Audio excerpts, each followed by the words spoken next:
Hi everyone, just a quick interjection before we start. Today's episode is about researcher wellbeing and particularly researcher wellbeing when you are researching distressing topics. I think will be relevant to everybody, regardless of what you research. But the nature of the topic is that we will be mentioning early on examples of the types of research that people may find distressing. That means there's going to be mentions of things that some of you may find triggering or distressing, or that you may want to think about what little ears you've got around you while you're listening to this episode. We don't go into lots of detail. The focus is very much on how we support researchers doing this sort of work, but I didn't want those things to come as a surprise to you. I hope you find this episode as valuable and important as I think it is. Welcome to the PhD Life Coach podcast. And this week we have a particularly important topic. Now, those of you who listen regularly know that most topics to do with PhDs and academia, I'm willing just to witter on and give you my views and opinions. But this topic has come up a few times and it was something that I felt I wasn't in a good place to talk about. And that is how we look after researchers when they're doing emotionally challenging research.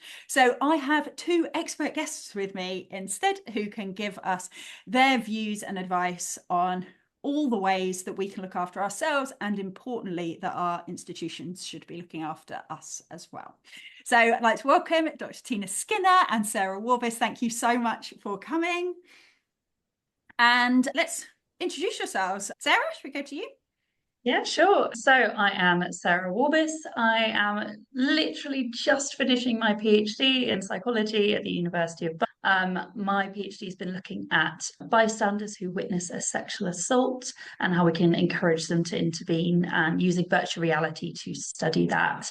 But a few years ago, kind of realised the emotionally challenging nature of my research. So I'm basically here because I run a early career researcher wellbeing group.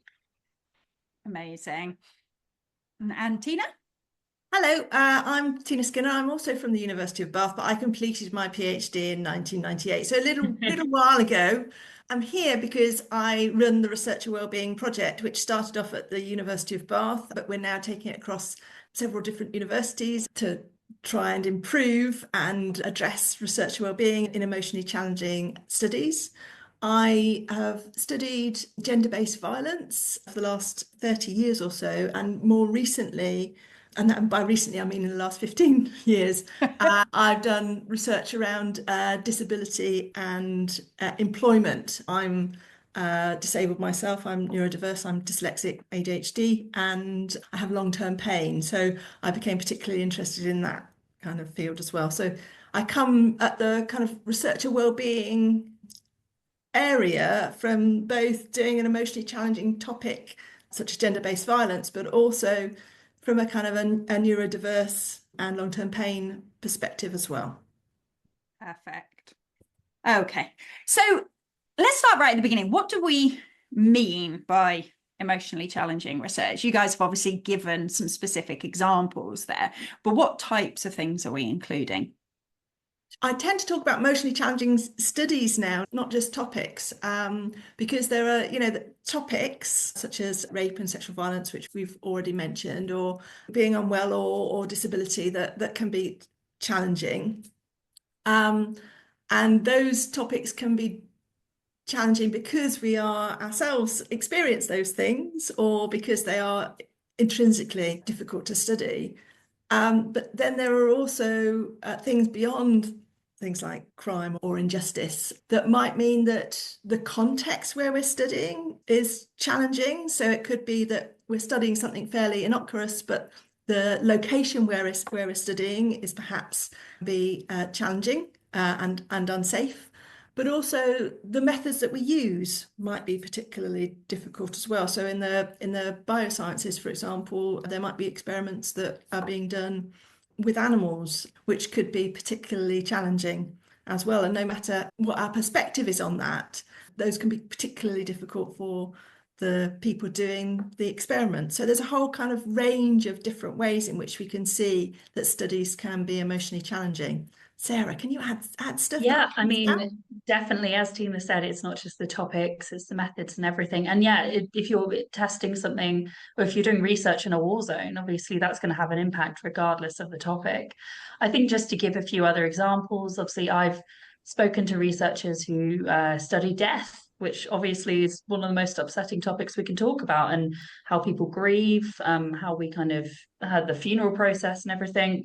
I think also things like studying mental health, that people especially that are doing longitudinal bits of research with the same participants all the time, obviously if they're working with people with depression, there is always a risk that someone could self-harm or commit suicide during the study, and it's how you deal with that. There's also kind of something I'm appreciating more and more.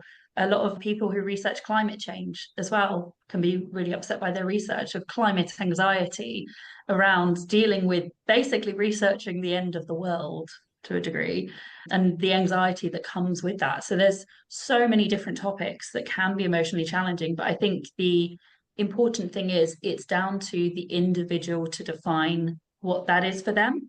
So it might be that there's a topic that I don't find particularly challenging emotionally, but actually Tina might, or vice versa. And yeah, it's important that the individual researcher defines what's upsetting to them. Yeah. And there are things that some people might think studying managing your finances or food might consider those things as not particularly challenging. But of course, if the person that they're interviewing has a very difficult relationship with food, or if you're studying poverty and the people that you're interviewing are really finding it very, very difficult to feed their children and to make ends meet, sitting and listening to those stories can be particularly difficult as well. Yeah, I think this intersection between the topic that's being studied, the people that you're working with, the methods you're using, your own experiences, and your kind of location in whatever sense. I think that's such an interesting way of looking at it. The one that struck me that I don't think we've mentioned is sort of structural inequalities and that kind of thing, racism, sexism, all of those sorts of issues, where if the researcher comes from the groups that are also being studied, then I imagine that is the sort of thing that would be potentially very emotionally challenging as well, to be studying racism as a Black person living in the UK, for example. Absolutely. Exactly. And that's often why you get people researching certain topics, to be honest, is a lot of the time it's because they're passionate about it, because they're angry. Like I research gender-based violence because I'm fed up with the world and how we treat women and the proportion of women that are assaulted. And obviously that's even more extreme for if you are a victim of gender-based violence yourself. So obviously you're going to have even more of kind of a motivation behind it. And there's also something that we also need to consider. So there might be different things that will be emotionally challenging to different people. So if that person who's doing the research has directly experienced the thing that they're researching, they might find it emotionally challenging to simply read the literature. Whereas for others, the challenge comes to when they're generating their data. For others, it might be that has all gone well, but when they start to try and disseminate the information and their findings that they're passionate about, they might get kind of really aggressive responses back, or the policymakers might not want to listen to them. It might be that people are studying extremist groups and they start to publish on that and then get threats themselves. So the stage is actually the dissemination stage, when you've gone public and then you're getting a person is getting targeted with hate speech and sometimes physical threats because of their findings. So there's all sorts of different stages as well that may not be challenging. That's such an interesting perspective, because I think often we don't think about that side, or at least I hadn't thought about that side. And I've heard similar stories where it was people publishing research and then the media really oversimplifying the research to a drastic degree, and then obviously social media running wild with that. And then suddenly these researchers are having to do all this kind of like press damage reduction afterwards they just weren't expecting in their line of work. Absolutely. So before we go on to the kind of what we can do about it stuff, what sort of impact do you see this having on researchers? Okay, we did some research with social scientists, humanities and social science academics, and there were a range of impacts from water off a duck's back, I'm completely fine, and might have felt feelings of empathy at the time, right the way through to quite marked trauma responses, so kind of vicarious secondary trauma responses. Between that, there's a whole range. It does very much depend on some of the things we've already said about, whether people have had shared experiences.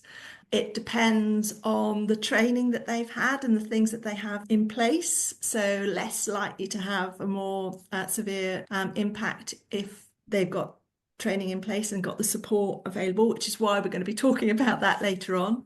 But also, the amount of power and control that they had in that context. So, actually, PhD students have often chosen to do their subject and chosen to use their methods. But for those early career researchers where you might not have a choice about what you're doing and what methods you're using, or whether you have to continue in a particular field of research, might be more impacted. And those who have different but unrelated issues. So it could be, I talked about neurodiversity before, but it could be that you're going for a divorce at the time, or that you're caring for your mother, and things like that. There could be also physiological responses. So, that kind of feeling unwell, feeling sick because of what we're listening to, or the injustices that we might be studying. Some of them can be cognitive, so our ability to think. Our job is about thinking. And if we've got disrupted thinking because we're stressed and feel traumatized around that particular issue, then that can be highly problematic as well. So there's a whole range of different ways in which we might react to greater and lesser extents. Yeah, I guess just to add to that, obviously you can have things like any person or any academic, but in any job you can have things like burnout in your work, but also things like compassion fatigue that obviously we see lots in the news to do with kind of nurses when they're interacting with patients, and also, as Tina says, secondary trauma, which is kind of terrifying when you stop and think about it, of thinking, well, doing our line of research, we can have the same symptoms as someone who has been traumatized, that individual who has primary trauma, who, say, has been assaulted. We can have the exact same kind of physical and emotional responses from doing our line of work. So it's important that we tackle it. I think just kind of giving my own experiences, for me, it's things like realizing that I was almost hyper planning my own safety, being a woman walking around outside on my own. And obviously I'm very lucky. I live in Bath. I live in a very safe neighborhood. I shouldn't really have to worry about this stuff. But finding that actually I was thinking, okay, well, I'm going to go on a walk along a canal on my own. I need to make sure that I've got like escape routes. I've got this. What if this person's following me? And I'm just thinking, like, this is too much kind of over planning, but obviously comes with thinking about these things on a daily basis. And it also can come out in kind of strange places, like watching films. And I try to avoid watching films that have any kind of gender-based violence topics in them. But I kind of found myself watching a film the other day that I didn't realize had content on that until you're kind of further in. And then afterwards, just being in floods of tears, just really angry at the world, because obviously this is what I'm thinking about on a daily basis. So it's kind of just heightening your thoughts on those, for me at least. Yeah, and I think even take those things are all sort of the really serious psychological and physical and social consequences of this stuff. But I think even at a really practical level, I coach people all the time who struggle with things like procrastination, right? And I imagine if you're doing topics that are so emotionally challenging, it adds a whole other layer to that, just in terms of your actual productivity and how fast you can move through material, and how much sort of effort it takes to get yourself to sit down and do it. You know, there's a lot of people I'm working with who aren't doing topics like this at all, and it's taken them a lot of effort to get themselves to the desk to work because they find it difficult. For example, if you then also know that you're studying something that, whilst important to you, is so deeply unpleasant to experience some of the time, I imagine there's a load of sort of just knock-on effects. Absolutely. So one of the symptoms of vicarious and secondary trauma is avoidance. And that's something that wasn't hugely common in the sample of researchers that we talked to. But for some, they might not want to encounter the subject again inside of work. So avoiding analysing data that they know is going to be quite traumatic for them. So those things that are difficult anyway, as researchers, analysing data can take a huge amount of time and it's really hard. And if you've got really emotionally challenging data as well, particularly if you were involved in generating it and you've already heard that, then that can be really difficult. So my experience that was particularly emotionally challenging early on in my career was when I was analysing a couple of hundred case notes of young survivors of rape who'd reported to the police. And it was qualitative data, but I was coding it for a quants piece. And reading their cases was particularly difficult, and writing that paper was very, very difficult. And in the end, I didn't use that data. I felt, by the time I actually got to the stage of it almost being publishable, I thought, no, it's out of date now. And I hadn't understood at the time, this is over 20 years ago, hadn't understood that the reason I was finding it so difficult to engage with that data and to finish that paper was because I was myself suffering from secondary and vicarious trauma. Now, in a previous conversation, Tina, you raised something that I thought was fascinating that, again, I hadn't really thought about, in terms of how there are some people with other things that are nothing to do with what they're studying that mean that they're more likely to be impacted by this stuff. And the example you spoke about then was dyslexic students having to spend more time with qualitative data. And I wondered if you could speak to that and any of the other types of groups that maybe experience absolutely more. So, as you know, I'm dyslexic, and transcribing is a pain for anyone. Transcribing can take a huge amount of time when you're dyslexic, and processing speeds are different. But then you're having to re-listen and re-listen to really emotional recordings. So you're spending more time with the data then. But when you're analysing the data as well, reading and rereading. Now, I am now an average reader, but some of my academic colleagues are 10 times the speed of average. So if you take a lot longer to read things, you're spending a lot more time with your data as well. So in that context, you're spending more time, but also you're less likely to be able to have breaks, which is something that's really important when you're working with really emotionally challenging stuff, is to have breaks and take time off. But you might be working around the clock to be kind of pretending that you're normal and you don't need reasonable adjustments. And so that can be really challenging too. So you're spending much more time with your data. And so it appears like you've done only so many interviews and it appears like you've analysed only so many things, but it will have a substantially longer amount of time associated with it. There's also different people are more likely to take on other people's feelings. So that I'm much more like an emotional sponge. And some people argue that that's associated with being neurodiverse. I don't know. I think it's probably just a difference that we all have. Some people are, it's water off a duck's back. Other people are much more likely to be empathetic as well. So I think we're talking about neurodiversity rather than specific learning difficulties. But that can impact on how we are with the people that we're researching and with our data and how we analyze it as well. So it's really important that we're aware of how we react and are able to manage that proactively.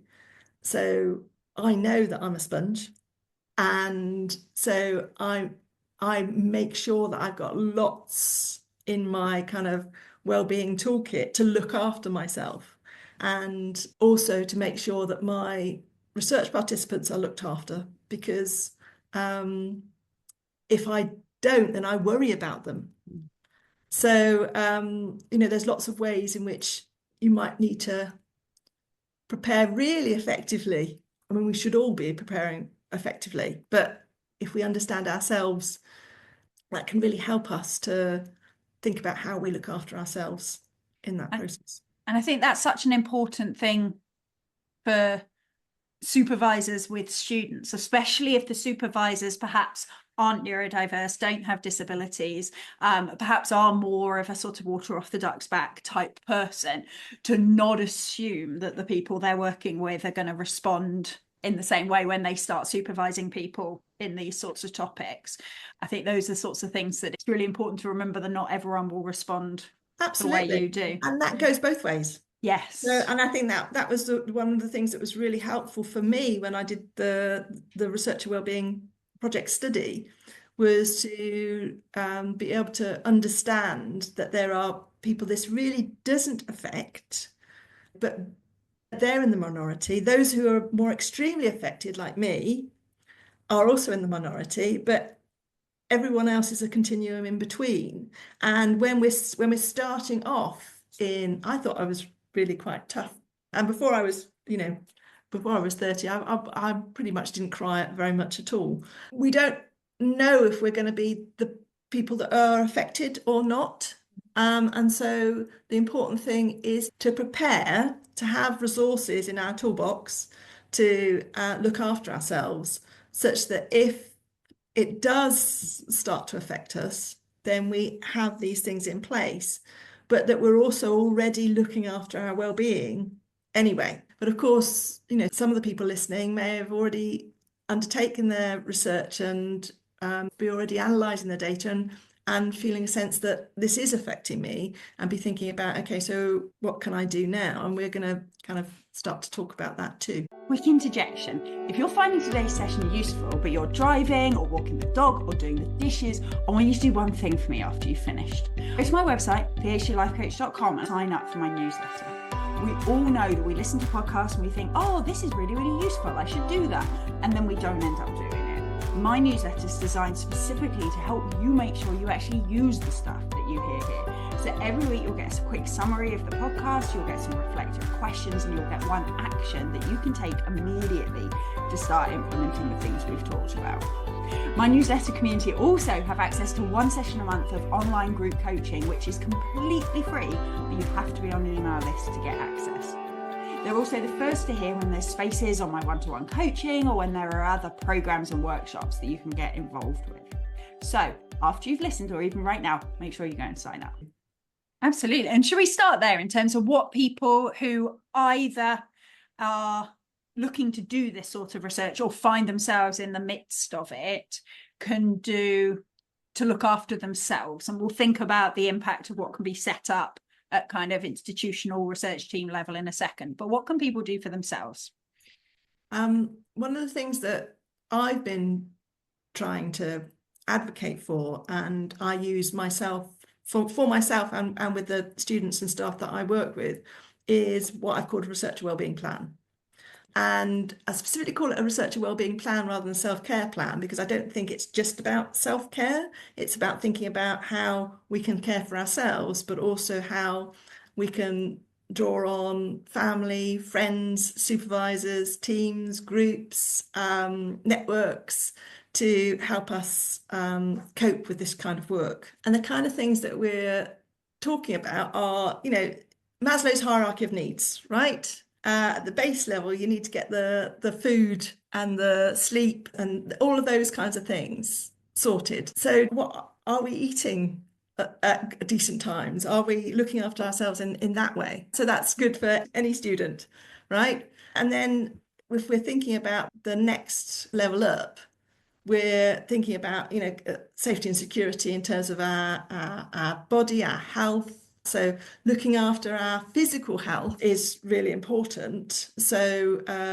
exercise, getting that stress out of our bodies, being able to do something where we're not thinking about the work. So it might be that we're going gardening, or it might be that we're socializing with people and things like that, but to make sure that we're also ensuring that we're secure in the research that we're doing. So when we're generating the fieldwork notes, making sure that we are in a safe environment, that we've got all the protocols in place that we need in order to do that.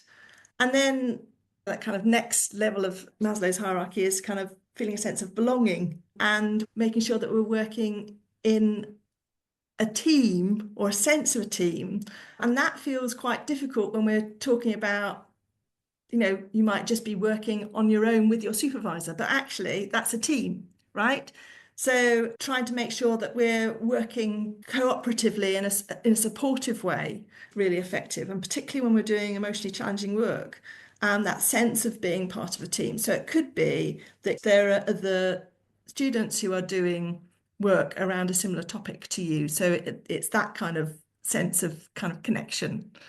And then trying to nurture our confidence and well-being as well. So when we're disseminating our research or doing our first presentation and things like that, one of the things that's really important is that teamwork happens. So it's not just the student who's presenting on their own, but they've had an opportunity to practice with their supervisor or with their peers and to be supportive. So it's really important that the student is in a kind of a supportive collegiate environment in order for them to thrive and do well. So there's lots of different levels from the basic stuff to the, exercising to get stress out of our bodies and doing hobbies that distract us or that we enjoy and we can really kind of focus in to trying to make sure we've got a collegiate environment to work in. And that's really quite difficult if you're a student, because that is often something that is very much set by the supervisor. And it's quite hard to ask for that as a student. But if you're not able to ask for that or you're not getting that, then you can reach out to networks like the network that Sarah runs to get that kind of collegiate support and sense of a team trying to go in the same direction. I think just to add to it, the key point for me is just prevention is the best way forward. It is much easier to prevent things like secondary trauma happening than it is to deal with it when it does happen. So the quicker you can get ahead of it, the better. I think as well, it's remembering that everyone is different. And obviously, there are broad techniques that can work for everyone. But actually, when you're thinking about the content of something like a research wellbeing plan and the strategies you're planning to bring in, it's really thinking, okay, what does work for you? So for me, that was talking to my support network. So talking to my husband and saying, okay, I'm just about to start my PhD. I'm going to be researching this really upsetting topic. What are for me, what are the cues that I'm not doing well? So asking my husband, like, how can you tell when I'm really upset with work? Like, what are the things we need to be looking out for? What are the things we should worry about? And as well, it's thinking everyone's different when it comes to relaxing. So for me, it's odd, but it works that if I've had a stressful day, I want nothing more than to curl up on the sofa and watch a horror film because that works for me. But for most people, that'll be your absolute nightmare. I get it. And not very relaxing at all. And in the same way, if I know Tina does a lot of swimming, whereas I can't think of something more stressful than having done a full day's work and thinking, right, I've got to go out to a swimming pool. Like I would much rather stay home, do some kind of yoga, or I love doing kind of angry feminist dance workouts and stuff like that. That it's really thinking, okay, just because someone else's well-being plan works for them doesn't mean it necessarily works for you, and just remembering that. And yeah, I can't stress enough that Tina has a wonderful set of resources which she and her team built as part of the Researcher Wellbeing Project, which I'm sure you'll share the link to, with all these kind of details of templates of research wellbeing plans and ideas for how you can kind of implement that and prepare. And they are absolutely fantastic for that. So I tend to send people straight to her website when we're talking about this topic. And I think obviously we'll get on to in a minute institutional support in this area. But I think another thing is until the institutions start stepping up their game, it is kind of, okay, well, we can take the lead. Like, we can make a difference. We can have an impact in this area. So for me, that was in my first year, realizing that there wasn't any kind of ongoing support in this area for PhD students at our university. So, with myself and Sam Hooker, who's a PhD researcher in the Centre for Death Studies and Society, that we kind of got together and thought, okay, well, should we just start by setting up maybe like a monthly coffee meeting or something that's just researchers at the university who are all researching upsetting topics, like doesn't matter what the topic is, but should we just get together and just chat about how it can be pants sometimes? And then from that then evolved to, okay, well, let's have more structured sessions. Let's have guest speakers like Tina talking about their work, how they've overcome challenges. And then from there, this has kind of evolved into what is now a group of, I think, just past 200, I think, students across different universities across the UK. I think we've got some international members as well, and some people from beyond academia. So we've got some members from the police, where we all come together once a month and either discuss topics that are particularly important related to research wellbeing, or have wonderful guest speakers come and talk about their different areas of work. And just having that peer space to really acknowledge, okay, this can be rubbish sometimes, and we should be talking about that very openly. It's not a taboo topic, but something like that, as Tina says, with kind of thinking about belonging, can do absolute wonders. So I think my suggestion to people of, okay, well, what can you do? Obviously prepare, but the other suggestion would be, okay, if your university doesn't offer support where you want it, make it. Just set it up yourself. Obviously, if you have time, do not overload your workload at the same time. Yeah, I think one of the things that Sarah said that's really important is that it's different for different people, but also it changes over time. So I used to use lots and lots of meditation, and they just stopped working for me. So now I just listen to a story that I love, but I know really well, and it sends me to sleep.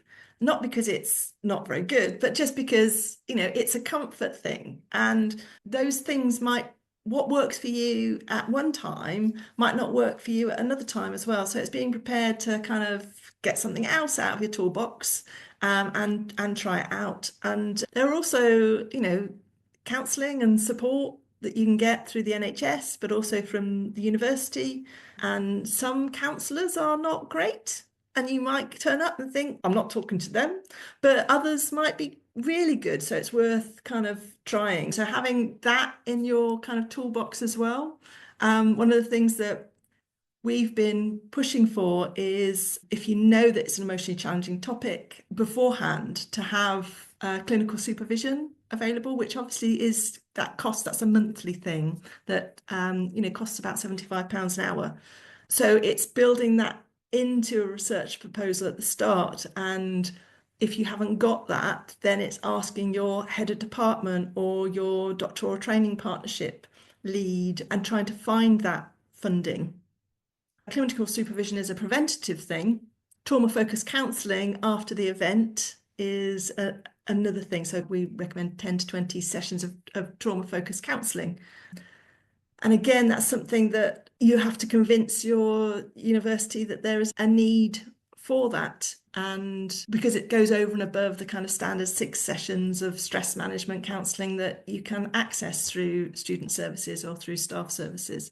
Wellbeing services have become infinitely better than they were over the last 20 years. So there's some great services available. But if you've experienced secondary or vicarious trauma, you might need more support than that. So it's well worth going to student services for support, but it's also thinking about if something has gone wrong and you need further support, reaching out and trying to get funding for that additional support. So, it's that kind of a whole range of different resources can go into that toolbox that is the researcher wellbeing plan. But it really does also need to be supported by your supervisor, by your department, by your university, and by our whole research culture as well. And that's something that we're pushing to change too. Sarah and I are founding members of the Researcher Wellbeing Strategic Change Group, which is now an international group which is trying to make positive change around the culture, so we talk more openly about these kinds of things. Because it's only really in the last 5 years that I've been talking about these kinds of issues and start to support people's needs proactively and help them plan so that they're not just trying to care for themselves, but they feel cared for as well. Amazing. And listening to you both speak, one of the other groups that kind of came into my mind, I work with a lot of part-time students and distance learning students and people who've got other jobs, they've got caring responsibilities, all those sorts of things. And it just struck me that a lot of the things you're talking about take time. They take often access to things that may be campus-based. I know we have more online services these days, but certainly that sort of sense of belonging, something that I see that a lot of part-time and distance learning students really struggle with. And I wonder what advice you could give to students who aren't on campus, maybe when they're doing field work, as you mentioned at the beginning, or where they just haven't got a lot of time to put towards nourishing self-care activities. Be compassionate to yourself, because we can often put a lot of pressure on ourselves, particularly if we're part-time, we're working, we might have children, and unless we prioritize our own well-being within that context, being able to do all of those other things becomes, much more challenging. So yeah, as a mother of 2 children, both of which have now gone off to university, it is a lot easier for me to look after and stick to my wellbeing plan than it was when they were small children. So absolutely, I empathise with what you're saying. And when you're working part-time and you have less resources and you have less funding, then that's also really challenging. What I've heard in our research and also in the interactions me and Sarah have had with other researchers doing challenging topics is partly scaling back what we're doing. So one of the things that I often recommend is don't do more than 2 challenging interviews in a day, 1 in the morning, 1 in the afternoon. Now, that's not always practical. It's not always possible. You might be interviewing in a prison, for example, and you've only got 1 day access or 2 days access, and it's all been arranged for you. It's not always possible. But where you can plan to have breaks, both for you and the participants, if that's relevant, that's really important. So you don't have to be perfect, but try and make sure that you're thinking about your own well-being within every decision that you're making. And sometimes that might mean needing to scale back. Sometimes that might mean pausing study for a particular amount of time. The other thing I would say is it's okay to ask for things, and it's okay to ask for support too. So from your supervisor and from your department and institution, because they're as invested as you are in you being able to actually effectively complete. It doesn't look good for them if you don't. And so asking for what you need and perhaps drawing on the resources of the Researcher Wellbeing Project and Sarah's fabulous group and saying, this is something that's now becoming recognised as an important issue. Have you thought about how we might incorporate that into how I'm supervised and into my own work? Exactly. And I think as we kind of collectively move forward in that way of recognizing this more and more, I think it's definitely something Tina and I have spoken about, that these things shouldn't be an add-on that you're having to do in your own free time. It should be these are part of your work day. That it may kind of feel quite strange at first, but things like going to the gym, if that's for your research or well-being, should be part of your work day, in the same way as kind of any health and safety thing, when we think about kind of physical injuries, should be part of your work day as well. And yeah, I think obviously it must be incredibly tricky. This is coming from obviously someone with no dependents or anything and kind of working full time, but I can imagine it must be incredibly difficult when you are working part-time, I don't know how on earth people manage a PhD alongside kind of a full-time job as well, but As Tina says, I think it's being compassionate for yourself. There are a lot of kind of things online anyway, post-COVID. So things like our research wellbeing group, because it's across universities, it made no sense to have it in person. So some resources are available online to pull from.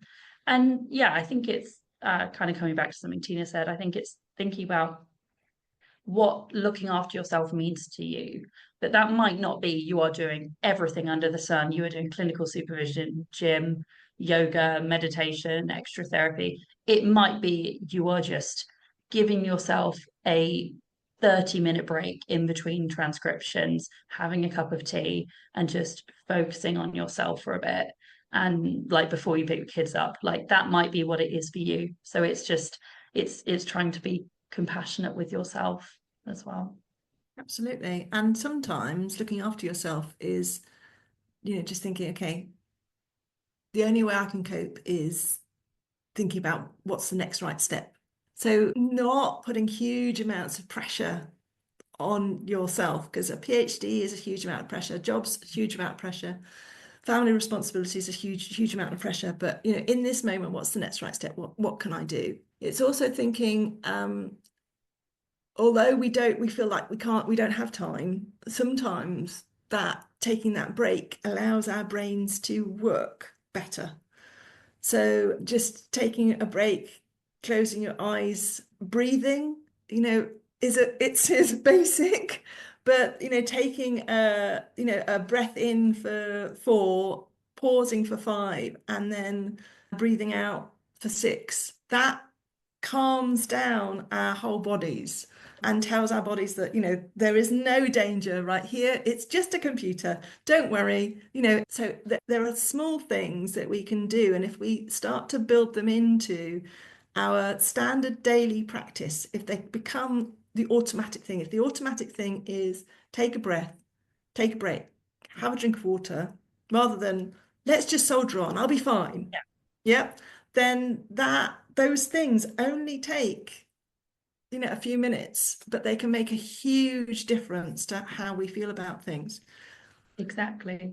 Lots of researchers also talk about taking things a bit slower so that they can cope with the emotional challenges, and that does have a potential impact on how quickly you get your PhD, how quickly you get your promotion, etc. But looking after ourselves is really important if we're going to be compassionate and kind to ourselves. And so it's thinking about, okay, so what are my priorities in this context? Exactly.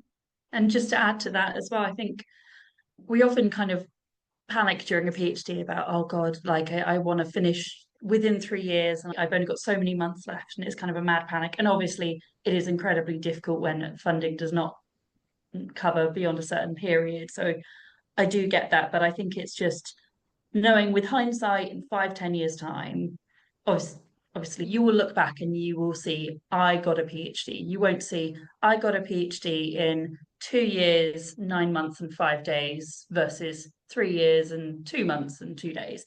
That it doesn't matter in the long run how long it takes, and you should be looking after yourself.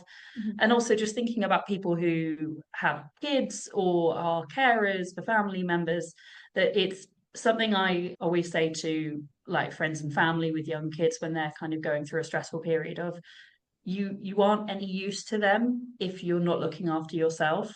That if you are emotionally distressed, if you are really struggling to function because you're upset by be that your research or anything else in life, that you're not necessarily in the best position to help them. It's the whole put your gas mask on first before anyone else's, that you do need to look after yourself in order to help other people.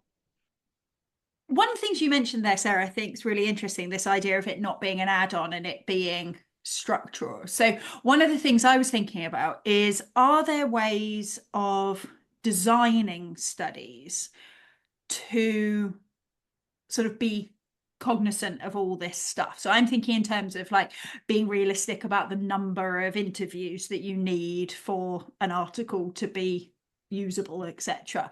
Or when you're designing studies, if you know you're going to be doing really in-depth interviews with a really vulnerable group for one study, is there something connected but perhaps less emotionally charged that you can do for your other study and things? And I just wondered how much that side of things is something that's sort of taken into account, or even examiner expectations, I guess, in terms of what quantity of work you would expect to see in a thesis that's about these kind of topics. Definitely. I guess in research in general, is first off, when we talk about kind of incorporating things, the reasoning behind it is something Tina and I have kind of talked about a lot, that really the university, be that your employer or the university you're studying under, has a legal obligation to look after you, be that through health and safety laws or rules around well-being. They should be looking after you. Like, it is your right as a student, as an employee, to be protected. So it isn't just us saying this, there is a basis to it. And again, coming back to that point of kind of prevention is key. It's one of the things that I guess Tina and I are working on as part of the Research Wellbeing Strategic Change Group, of trying to get research wellbeing embedded throughout an entire project and in institutions. So it should really be the first time you're talking about research wellbeing is during the bid process, that it should be you are putting in money for things like clinical supervision, like even gym membership, things like that. And it should be that when you're working on timelines of a project, you are allowing more time to account for emotionally distressing topics and things like that, so that it's not a sudden crunch of, oh, well, we've got to have this data collected by next Tuesday. That it should be thinking right from the offset of, okay, how can we prepare for this in any way? Absolutely. And building that into our wellbeing plans too. So if we know we're going to be doing some particularly difficult analysis or data generation, is there something else that we can do to, if we need to take a break from that, to do something else instead, rather than just feeling like, I don't know what to do. I don't want to do this, but I don't know what to do. So having a plan for that too. So might write something or put in an abstract for a conference that you really want to go to that's in a year's time, but just taking a break from doing that really difficult stuff right now and doing something that's fun. But also, I mean, I'm now at a stage where when I go swimming, I have my best ideas. Yeah.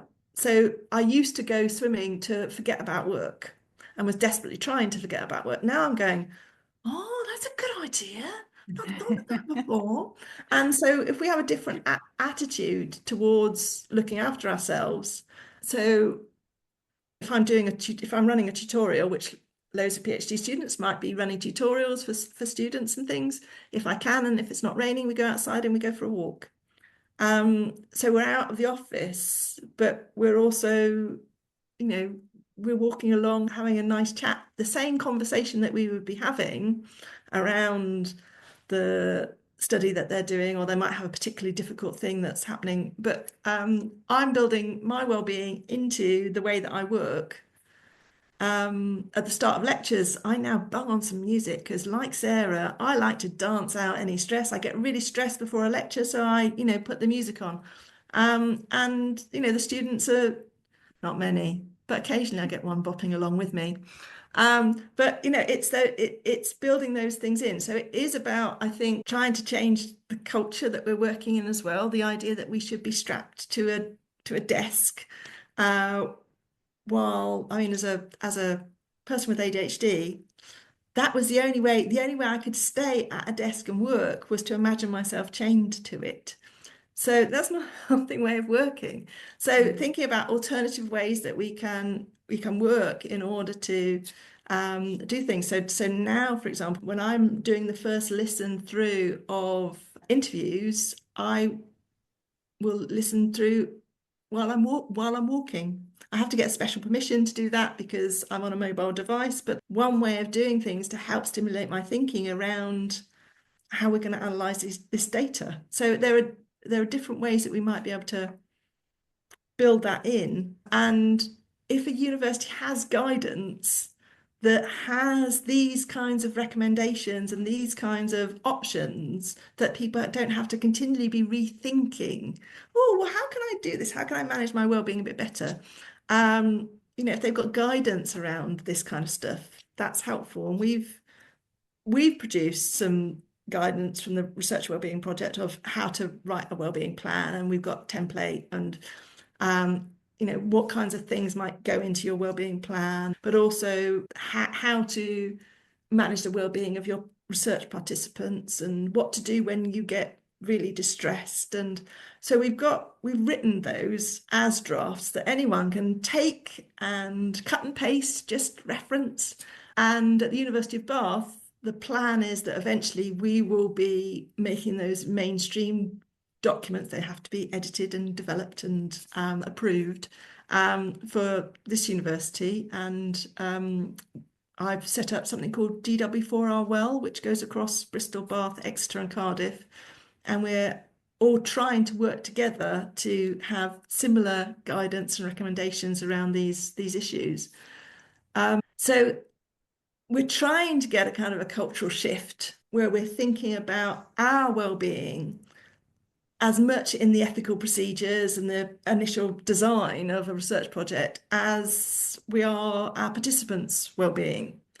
We're not there yet, but the arguments that I'm having around these issues are fewer than I was expecting. And I think one of the advantages post-COVID is that people are now much more aware of people's mental health and the impact that it can have and the cost that it can have, actually. So if people have to go off on sick leave, that's a cost. So actually, if we can avoid that by looking after each other appropriately, and as Sarah was saying, due diligence, actually, because it's a legal requirement under the Health and Safety at Work Act to do risk assessments, including not just physical but mental health. So if we have research that has the potential over and above the standard risks to impact on our mental health, then the university has to indicate, and your supervisor and you have to indicate what you're doing over and above the standard in order to help yourselves and be helped. And so if you're finding that your supervisor and your institution aren't being helpful in that, it's always helpful to have the law also on your side, that they are supposed to be looking after you. And there are various different groups that you can get involved in, including Sarah's network, who will give you top tips on how to, if your supervisor doesn't really want to talk to you about this, where do you go and what do you do? So we've written some guidance around that as well. If you're not in the ideal situation and someone like Sarah isn't your supervisor, then how do you then approach this as an issue as well? So exactly. Yeah. And I think I just wanted to jump in and build on something Tina was saying of it currently feels like in research that it's everyone having to reinvent the wheel, and everyone is having to do such like an individualized approach because there isn't anything out there suggesting, oh, well, here's what your university is doing, here's the protocol in place at your university, because there isn't a lot of stuff out there.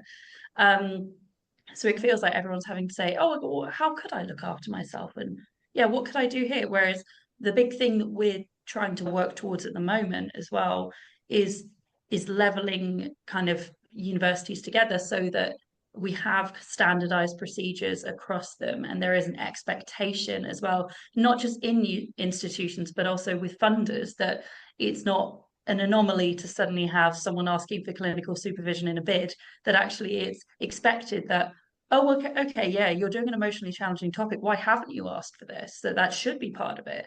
And this is a big thing we're trying to do, of getting everyone on the same page with this, of collecting all the knowledge that we have, because there are so many incredible people working in this space, and it's pooling that all together and saying, okay, what's the ideal look like? And this is one of the things I absolutely adore, and that Tina and her team created as part of the Research Wellbeing Project, of having these bronze, silver and gold standards of what the institution should be doing, but also what the individual could be doing.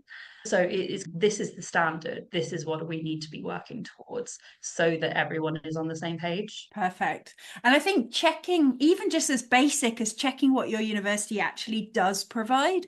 So I remember when my old institution, they put on a session about looking after yourself on social media and what you do if you suddenly find yourself, you've gone viral for reasons that aren't great, and you're getting unhelpful messages and all that stuff.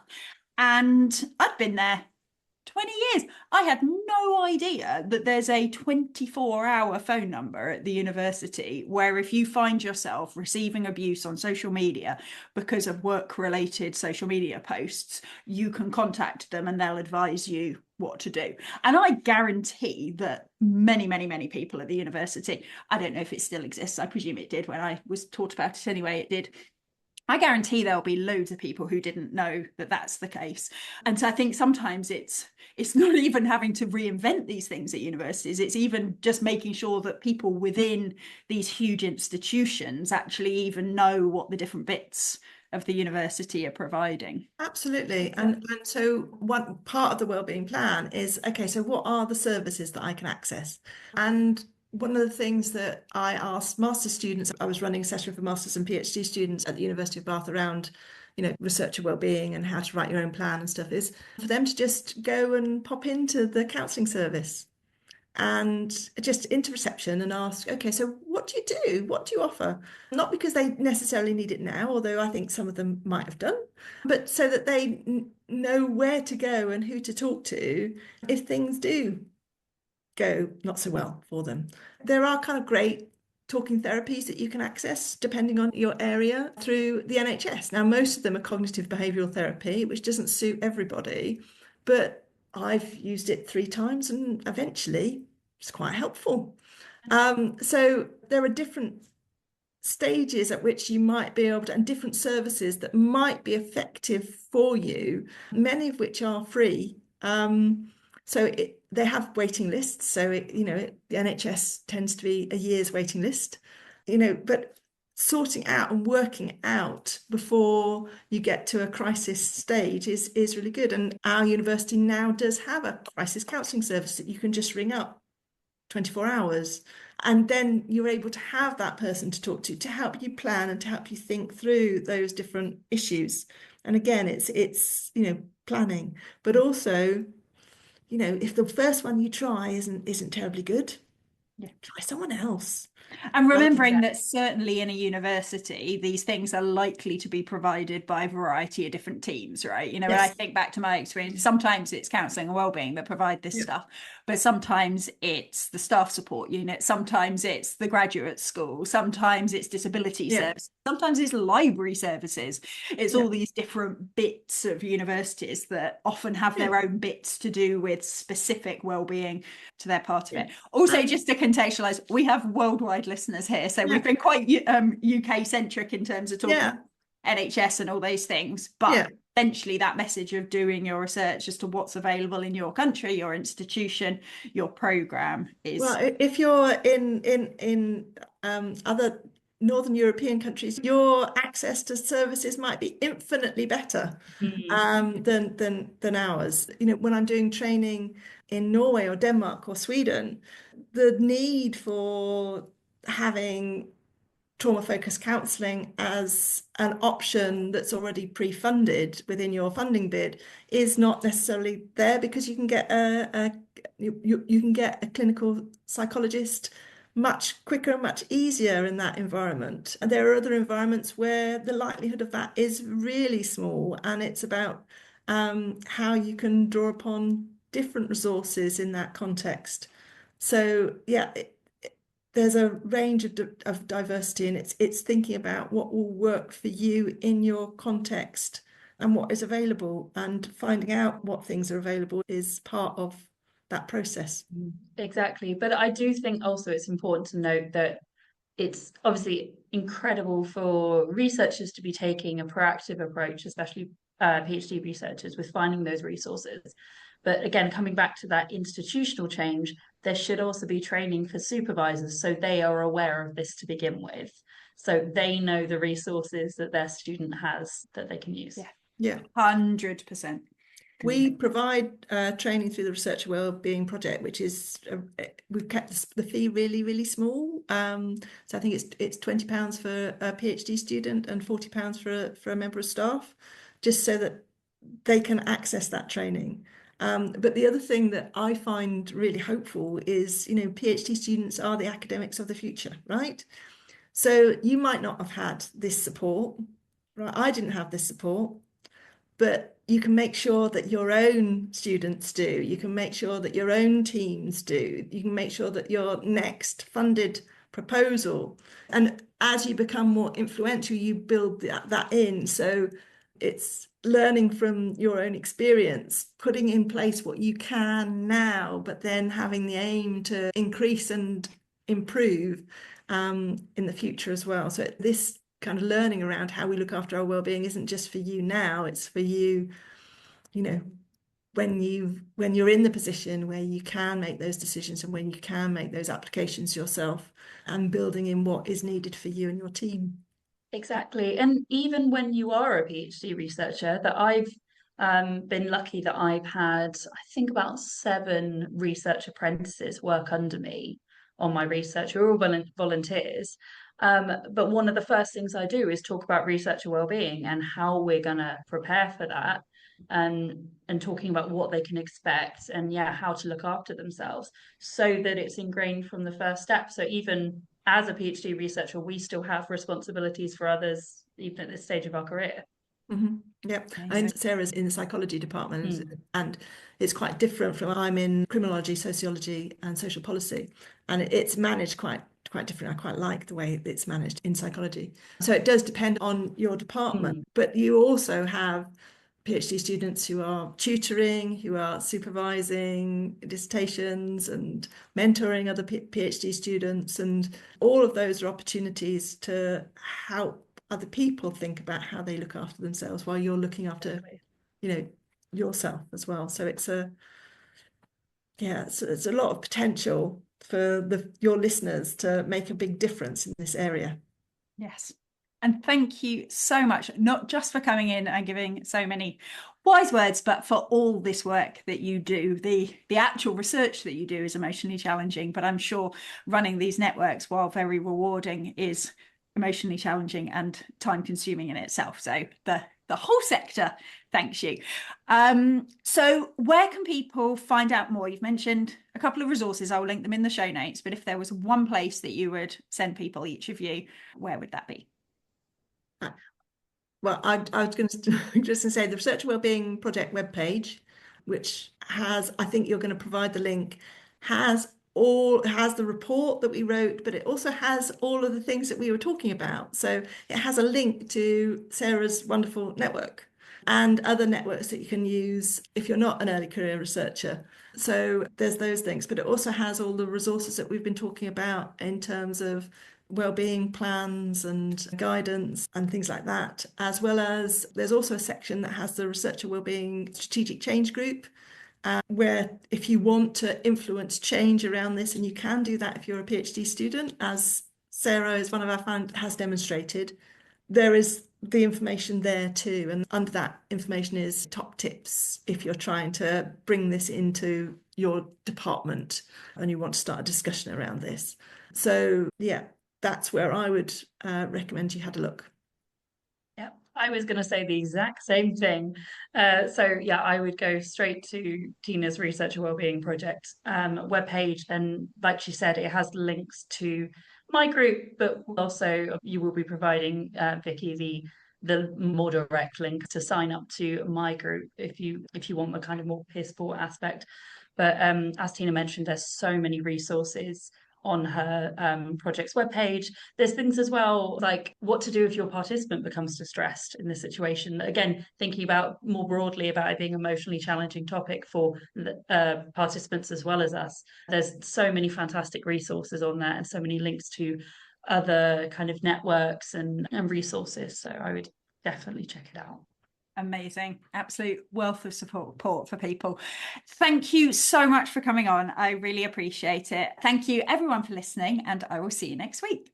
Thank you for having us. Thank you for listening to the PhD Life Coach podcast. If you like this episode, please tell your friends, your colleagues, and your universities. I'd appreciate it if you took the time to leave a review, give me stars, stickers, and all that general approval as well.